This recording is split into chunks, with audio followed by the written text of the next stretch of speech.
Hello, Vanakkam, Namaskara, good afternoon and a big welcome to India Today SoSouth where we get you all the stories that dominate the southern part of India. And joining me today are my team of colleagues spanning all the 6 states from southern India. Pramod Madhav from Chennai, Sagai Raj from Bengaluru, Abdul Bashir from Hyderabad, and we'll have our correspondents and reporters from Shivakumar from Trivandrum also joining us very soon. But it's a power-packed bulletin, and let's kickstart the bulletin with stories coming in from Tamil Nadu, and Pramod Madhav will take it from here.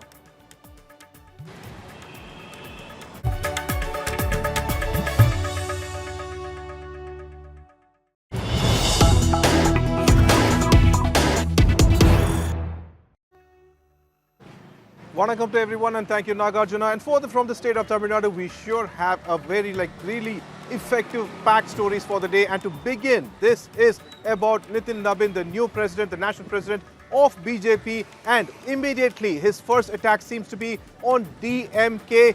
Big words from the new national president, where he claims that Tamil Nadu government, especially DMK government, is anti-Hindu, and he is highlighting the issue of the Deepam row. From the national president, it very clearly looks like the work for the election has begun, and these are the words of Nitin Nabin.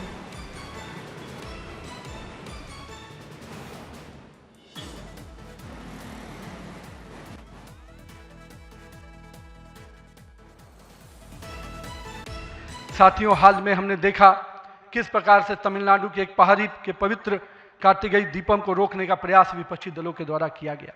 यह नहीं है किसी रोकने के लिए विपक्ष के लोगों ने साजिश नहीं की। हमें याद है, हम लोग अभी हाल में देख रहे थे किस प्रकार से न्यायाधीश के विरुद्ध भी महाभियोग लाने का प्रयास किया गया। आज हम जब सोमनाथ की बात करते हैं और स्वाभिमान पर्व मनाने की प्रयास करते हैं तो विपक्षी दलों के लोगों को तकलीफ होती है। हमारा मानना है कि इस तरह की परंपराओं को रोकने वाली ताकतों को परास्त करने की आवश्यकता है। राम सेतु के अस्तित्व को नकारने वाले कार्तिकेय दीपम का विरोध करने वाली ताकतों को भारत की राजनीति में अब कोई स्थान नहीं मिल सकता, ऐसा हमें प्रयास करना है।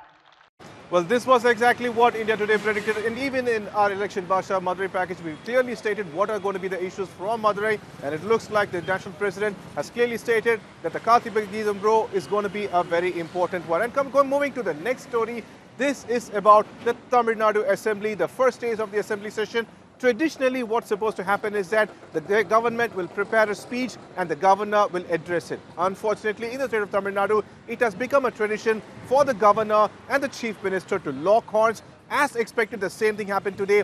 Very clearly, what happened is that, unlike what happens, the actual live link for the particular governor, the assembly proceedings was not provided. The governor entered. Within a matter of minutes, he exited. The chief minister immediately called it as an insult to the Tamil Nadu Assembly, and he said if the governor time and again is insulting the assembly, the people of Tamil Nadu is not talking about the welfare of the state, but he's only behaving in such manner, and even brought a resolution claiming that probably what should be done is that what today's governor's speech, that is in English, will only be taken in the assembly proceeding. However, Governor Ravi from the Raj Bhavan, a different kind of explanation was provided. The statement said that the mic was switched off, the governor was continuously interrupted, and there were so many kind of issues that addressed in the address. That is not true. This is what Raj Bhavan says, and that was a claim that the Governor Ravi had to leave the assembly. Unfortunately, this tradition seems to be continuing in the assembly. But here's what the Chief Minister M.K. Stalin had to say about this. மீறிய ஒரு செயலை செய்துள்ளார். ஆளுநரின் செயல் என்பது நூற்றாண்டு கால மரபையும் நீண்ட பாரம்பரியத்தையும் கொண்ட இந்த மக்கள் சபையை, அதன் மாட்சிமையை அவமதிக்கும் செயலாகும் என்றே நான் கருதுகிறேன். 10/4/2023 அன்று இதே பேரவையில் நான் ஆற்றிய உரையின் ஒரு பகுதியை நான் இங்கே நினைவு கூற விரும்புகிறேன்.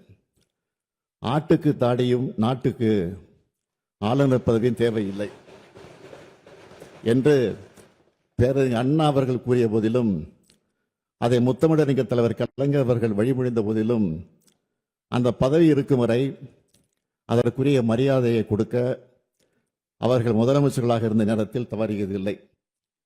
அவர்களது வழியை பின்பற்றி நானும் அதிலிருந்து இம்மி அளவும் விலகியதில்லை. It is a very big issue that, expecting, as I already mentioned, expecting the governor to be a mouthpiece of the DMK's government is not fair. You want the governor to come and validate your lies. You want the governor to come and support your manipulative ideas and thoughts. And the governors refuse to do that. It is very simple. So the chief minister getting upset over that is obvious. Apurva Jayachandran live with us. Apurva, thank you for joining us. This seems to be the statement from the Chief Minister. Artikku Dadiyum, Natukku Governorum Thevillai, Aalunam Thevillai. It's a statement that was first introduced by Anna. What exactly happened in the assembly? Why did the governor decide to exit? But in fact, Pramod, if you see, this has been a time and time again where the Tamil Nadu government and the Tamil Nadu Governor R.N. Ravi have been, locking horns against each other. And, today as well, much like everybody expected, we saw the Tamil Nadu Governor there, R.N. Ravi, who had clearly walked out of the Tamil Nadu Assembly there in quite a fit. And we are also getting to learn that, what was the set of reasons that Tamil Nadu Governor R.N. Ravi had gone ahead and stated. One of the things he said was the crime, rates in Tamil Nadu have been high. His mic was on and off, switched off continuously, which caused a hindrance. All of these statements that have been put out by the Lok Bhavan. But on the other side, we see the Tamil Nadu Chief Minister, the M.K. Stalin, who's clearly stated what has been, going on. In fact, he says that the governor is acting in a political capacity rather than being, in a constitutional capacity at which his role stands at, and which is what usually it happens that during assembly sessions, there are a list of, group of ministers there who go ahead and proofread what is said to be the governor's speech, which is later on passed on to the governor. It is basically an address for the people by the government, and that's what we can see time and again that not only in Tamil Nadu but also across the states there during the assembly sessions. This is what happens, and time again the Tamil Nadu Chief Minister M.K. Stalin points out it is always that the governor of Tamil Nadu, R.N. Ravi, has been boycotting the speech there and going against the constitutional right and the role that he has he has been put up for. And to see that this kind of sacrilegious statements that are coming in from the Tamil Nadu governor there, and the behavior that he says definitely points to a political tone that Governor Ravi goes ahead and takes rather than the diplomatic constitutional role that he ought to take, is what Tamil Nadu Chief Minister M.K. Stalin has gone on and stated. And a very important line there, Pramod, that you pointed out that had been already stated by Anna there, and he points out saying that why is it that states yet again have a governor in a constitutional role if the constitutional role of said governor is being violated time and time again by governors who are appointed in such constitutional role. And let me remind you, this is not the first time that Ravi has gone ahead and done this kind of a thing. Time and time again, we've seen visuals after visuals coming of Governor R.N. Ravi there boycotting the Tamil Nadu Assembly. Thereby, M.K. Stalin there, the Tamil Nadu Chief Minister, going ahead and saying this is nothing but showing disrespect, showing the kind of, hatred that Governor R.N. Ravi has towards the Tamil Nadu government, and more importantly towards Tamil Nadu people, and that is not something that the Tamil Nadu government or the Tamil Nadu people will stand silent against. Pramod. Thank you for the updates, Apurva. In fact, the Chief Minister has also tweeted claiming that there should be a resolution that should be brought forward, that in the opposition rule states perhaps a governor address is not necessary. Well, now we have a very important breaking.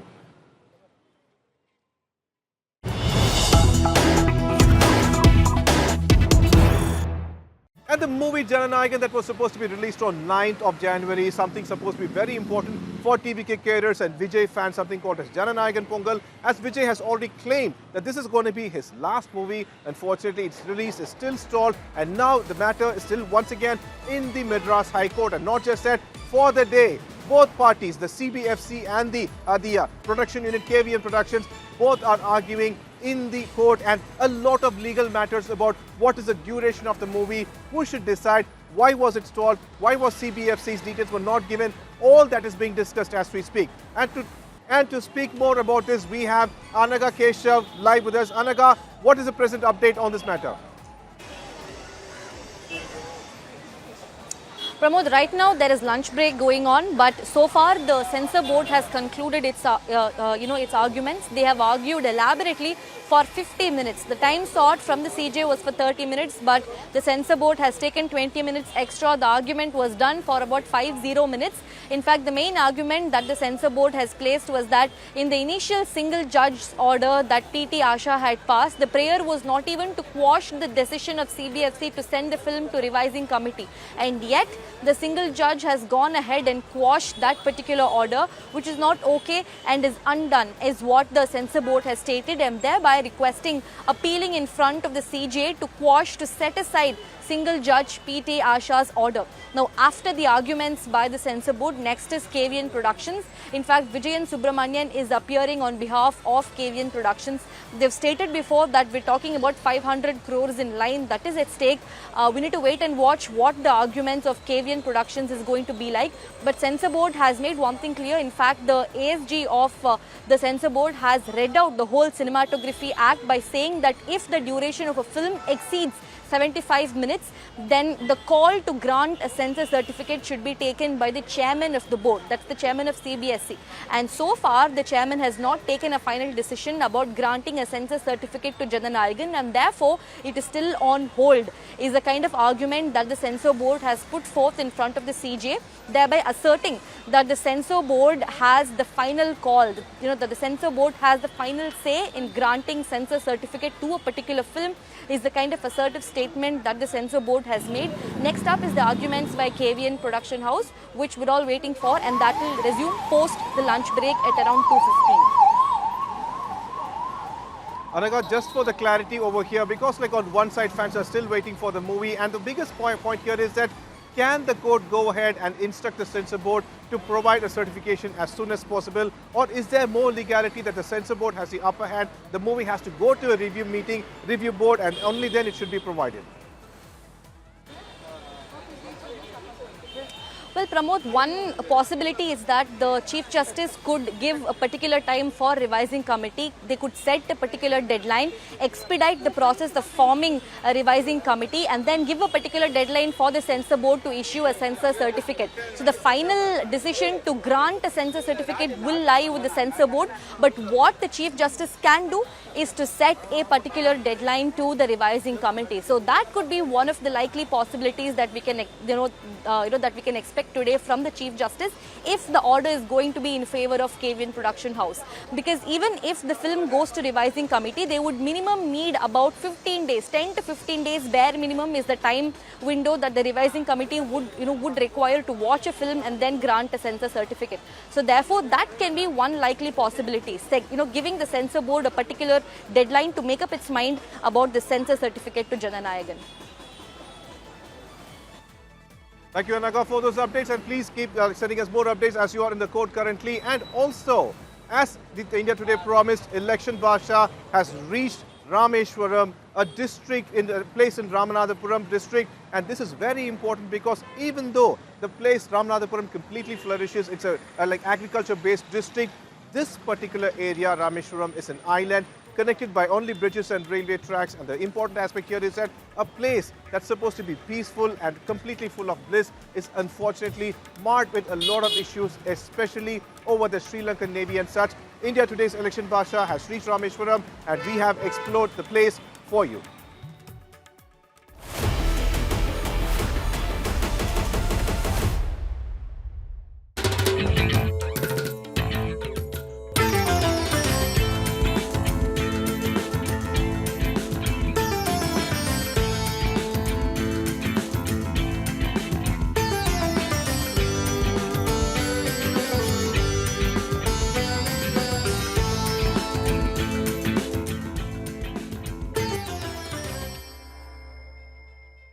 Election Basha has reached another district, and this time is Ramanathapuram, where the important aspect is about Rameshwaram, because on one side this is a sacred place, an islet that is connected to the mainland through this particular bridge spot as the fountain bridge. And over there you could see why this particular island is very, very important, because very beautiful. On one side you have coconut trees, and on the other side you could see the but particularly and against Spanner this island is considered as a sacred one because as per legend, Rama, Lord Rama, after giving his wife Sita, he came over here and he constructed in the construction of a beautiful Rameswaram temple where a lingam was placed by them, and that is why this place is a very important tourist spot.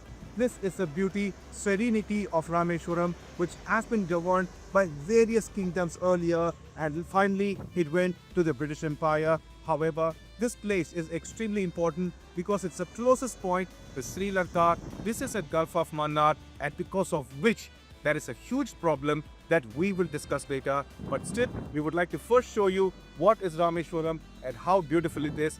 This is the place, an island where the only form of life source is fishing, and that's why you could see so many boats from this port.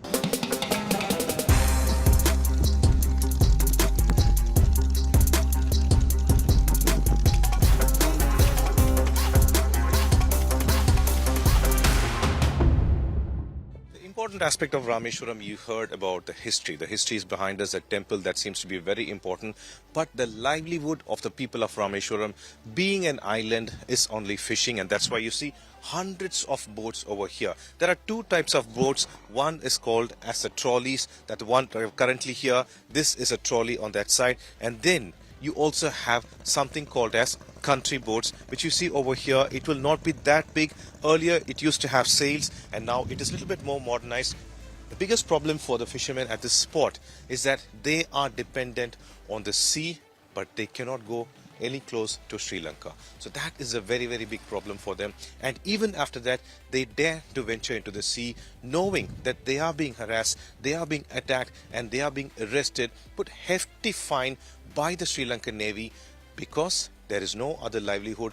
They cannot do farming. There is not much land over there, and all they can do is survive on this. And that is why for fishermen who are supposed to go there and freely fish, that has become an ordeal, a kind of challenge every time for them to go over there and catch their fish and come back.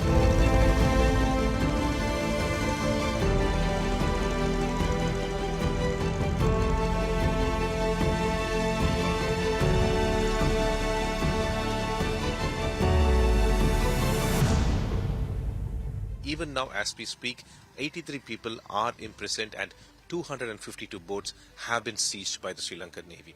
The important aspect is that, like many, you just keep walking through the space and you will find at least one or two within a span of 2 minutes who have been arrested, who have been put in prison and have returned. And one such person is John. He's 51 years old and he has a family of 2 people to survive. And John was imprisoned last year, and he was there in the prison for almost 4.5 months. He had to pay rupees 50,000 and then he had to be left. But the biggest issue, he will explain. எப்படி என்னாச்சுன்னா, அன்னைக்கு எப்படி எதனால உங்களை arrest பண்ணாங்க, கடல்ல போய் என்னாச்சு, நேவி என்ன பண்ணாங்க? வந்த உடனே நேவி வரும் எங்கள் மடியெல்லாம் வெட்டி விட்டோம். ஸ்ரீலங்கா எல்லை குடருக்கு தாண்டி போயிட்டார் நாட்டிக்கல். அது நேவி வராமல் அரெஸ்ட் பண்ணிடும்னு சொல்லி பயந்து வந்தோம். வந்த உடனே கயிற்றை வச்சு அப்படி கட்டிட்டாப்புல, ஸ்ரீலங்கா இல்லை, நீங்கள் வரக்கூடாது அப்படின்னு சொல்லி. கடலில் என்ன ஸ்ரீலங்கா இல்லைன்னு இருக்குது, இந்த கடலே பக்கம்தான், அப்படி வந்தோம் அப்படின்னு சொல்லி. வந்தோடனே நல்லா அடித்தாங்க, கையை கட்டி அடித்தாங்க, கொண்டாங்க. அவர் போய் யாழ்ப்பாணம் கொண்டு போனாங்க. யாழ்ப்பாணத்தில் 1 மாதம் இருந்தாங்க. அப்படி வந்து கிளிநொச்சின்னு ஒரு கோர்ட்டுக்கு கொண்டு போனாங்க. கொண்டு போய் திரும்ப யாழ்ப்பாணம் வந்து 10 நாள் கழித்து வந்து கோர்ட்டு இருந்தனாப்புல. அதோட கொழும்பு வந்து வெளிக்கிட செயல்னு சொல்லி அங்கே போய் ஒரு 4 மாதம் இருந்தேன்.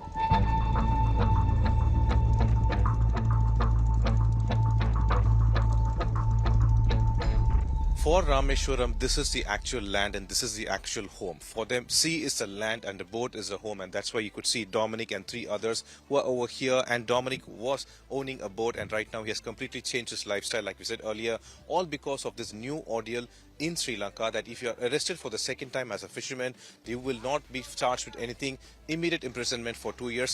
அது என்ன புதுசா ஒரு சட்டம் கொண்டு வந்திருக்காங்க, அது இந்த மாதிரி இரண்டாம் முறை பிடிப்பட்ட உடனே வந்துட்டு ஜெயில்ன்ற மாதிரியும், அதனால எத்தனை பேருடைய வாழ்வாதாரம் இங்க பாதிக்கப்பட்டிருக்கு? அது வந்து இங்க கிட்டத்தட்ட ஒரு 500 பேருக்கிட்ட இந்த சூழ்நிலை இருக்காங்க. 2,000 நேரம் முடிவிட்டாங்க. அது 1000க்கு மேற்பட்டவர் வந்து முத நேரம் பிடிபட்டவங்க. அது முத நேரம் அனுபவத்திலேயே வந்து வெளியூர் போயிடுறாங்க, வெளி மாநிலத்துக்கு போயிடுறாங்க தொழில் பார்க்க முடியாம. ஏன்னா இந்த தண்டனை வந்து மறுபடியும் கடுமையா இருக்கு. 3 மாசம் போடுறாங்களே, அந்த 3 மாசத்துலயே அந்த அனுபவத்தை தெரிஞ்சுக்கிறாங்க. அதுக்கப்புறம் 2ஆம் நேரம் பிடிபட்டா 6 மாசமோ 2 வருஷம் கடுங்காவல் தண்டனை மாதிரி போறாங்க. அதுங்களுக்கு அவங்க தண்டனை கைதி மாதிரி போறாங்க. அதனால வந்து இதை பயந்துகிட்டு மற்ற சகா மீனவர்கள் பகிர்ந்து பேசும்போது என்ன செய்யறாங்கன்னா, இந்த பயத்தின் காரணமாக கேரளா, தெலுங்கானா, இந்த ஆந்திரா, இந்த சைடு மற்ற தொழிலை பார்த்துக்கிட்டு போயிடறாங்க. இல்லைன்னா ஏதாவது இங்கே உள்ள டூரிஸ்ட் இடத்துல ஹோட்டலில் வேலை பார்க்கவோ மற்ற விஷயங்கள இப்படி இது பகிர்ந்துக்கிறாங்க. குடும்பங்கள் சூழ்நிலை அது போக வந்து இந்த 2ஆவது நேரம் பிடி வர்றது வந்து எப்படி அரசாங்கம் அவங்க அந்த அரசாங்கம் எப்படி நினைக்கினா, இந்த முத நேரம் பிடிச்சிட்டு 2ஆம் நேரம் வந்தாங்கன்னா அப்போ நம்ம தண்டனை தெரிஞ்சுதான் நம்மளை மறுபடியும் என்ன செய்ய போறாங்கன்னு சொல்லி தான் ஒரு இதுல வராங்க. அப்ப கூடுதல் தண்டனையை வந்து பண்ணுவோம் அப்படின்னு சொல்லி தான் வந்து அவங்க என்ன செய்யறாங்க, 2 வருஷம் 3 வருஷம் கடுங்காவல் தண்டனையா அதை முழுமையா அவங்க அரசு ஏற்படுத்தி கொடுக்குறாங்க. This person, his name is Roman, and he says that he's been imprisoned 3 times since 2016, and because of that he has completely decided to go ahead and completely change his lifestyle. எப்பெல்லாம் அவங்களை arrest பண்ணாங்க? 2016 ஒரு நேரம் மே மாசம் முடிவிட்டேன். அப்போ வந்து 20 நாள் தான். அப்போ அந்த அளவுக்கு தண்டனை கடுமையா இல்லை. ரெண்டாவது இப்போ 2018 ஒரு நேரம் முடிவிட்டேன். இதுல ஃபர்ஸ்ட் முடிவிட்டது நாட்டு படகுல, 2ஆவது நேரம் 18 முடிவிட்டது விசைப்படகுல முடிவிட்டேன். இப்போ வந்து 3 மாசம் கழிச்சு வார்னிங் பண்ணி அனுப்பிட்டாங்க. மறுபடியும் 2021 முடிவிட்டு இந்த கொரோனா டயத்துல ஒரு 4 மாசம் வச்சிருந்தாங்க. அந்த பயத்துல தான் வந்து இப்ப கடத்தை வாங்கி ஆட்டை எடுத்து இன்னும் அது ஓட்ட கூட முடியலைங்கனால ஒரு நாளைக்கு 1000 ரூபாய்க்கு சம்பாதிக்க ரொம்ப கஷ்டமா இருக்கு. Here also the fishermen who have completely moved away from the sea, they are facing another kind of struggle, and that is about getting the permit and drive over here, and this is turning out to be a huge issue, and this is where they want help from the government. To this one, Pramod Madhav for India Today.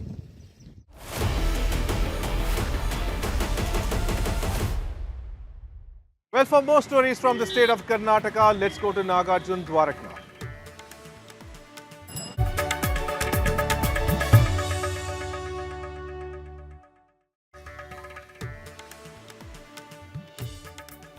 In a major political development from Karnataka, sources tell India Today that the Chief Minister Siddaramaiah and his Deputy Chief Minister D.K. Shivakumar are likely to be summoned by the Congress High Command to Delhi on January 29th, this coming month.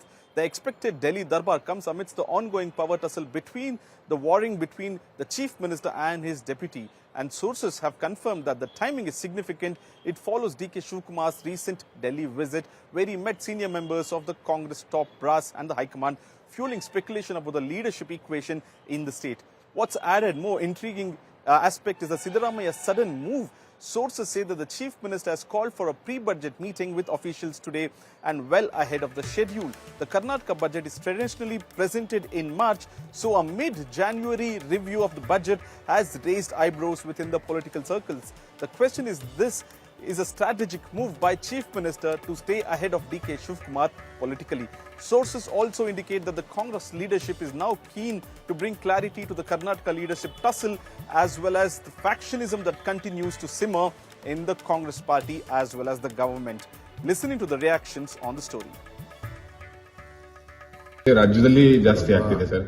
ಅವೆಲ್ಲ ರಾಜಕಾರಣಿಗಳು ಏನು ರಾಜಕಾರಣ ಮಾಡಬೇಕು, ಖಂಡಿತ ಎಲ್ಲ ರಾಜಕಾರಣಿಗಳು ಮಾಡೇ ಮಾಡ್ತಾರೆ. ಇದರಲ್ಲೇನು ತಪ್ಪೇನಿಲ್ಲ. ಯಾರು ಭೇಟಿ ಮಾಡಬೇಕು, ನಮ್ಗೆ ಯಾರ್ಯಾರಿಗೆ ಅನುಕೂಲಕ್ಕೆ ನಮ್ಮನ್ನು ಭೇಟಿ ಮಾಡಬೇಕು, ನಾವು ಕೇಳಿರ್ತೀವಿ, ನಾವು ಮಾಡ್ತೀವಿ. ಅದನ್ನು ನೀವು ಯಾಕೆ ಅದನ್ನು ದೊಡ್ಡ ಮಾಡ್ತೀರಿ? ನಾವಿಲ್ಲಿ ಬರೋದೇ ಸರ್ಕಾರದ ಕೆಲಸಕ್ಕೆ, ಪಕ್ಷದ ಕೆಲಸಕ್ಕೆ, ನಮ್ಮ ರಾಜಕೀಯಕ್ಕೋಸ್ಕರ ನಾವಿಲ್ಲಿ ಬರೋದು. ಹೈಕಮಾಂಡ್ ನಾಯಕರನ್ನ ಭೇಟಿ ಆಗಿದ್ದೀರಾ ಅಂತ ಹಂಗಾದ್ರೆ ಸರ್? I can't disclose. ಅದನ್ನ ಯಾಕೆ ನಾನು ಡಿಸ್ಕ್ಲೋಸ್ ಮಾಡಬೇಕು? ಕಾಲ ಎಲ್ಲ ಉತ್ತರ ಕೊಡ್ತದೆ. ಒಂದೇ ಮಾತಲ್ಲಿ ಹೇಳೋದಾದ್ರೆ, time will answer for everything. There are information from our sources that both CM and DCM might be summoned to Delhi on 29th of this month. How do you see this? I'm not sure about your sources, but I'm unaware of the High Command summoning my leaders. They are likely to be made High Command and put an end to the power. No, like you said, I'm not sure of the sources, and I'm not aware of whether my High Command has called my leaders. So probably you should ask either the High Command or you should ask my leaders. With that, we come to the end of today's bulletin of SoSouth. We'll keep a close watch on the court updates of Jananayagam during the course of day, and we'll see you once again at 1 p.m. tomorrow. But before that, thanking all my team members who brought you all the southern news that dominated today. I will see you once again at 1 p.m. tomorrow. Keep watching India Today.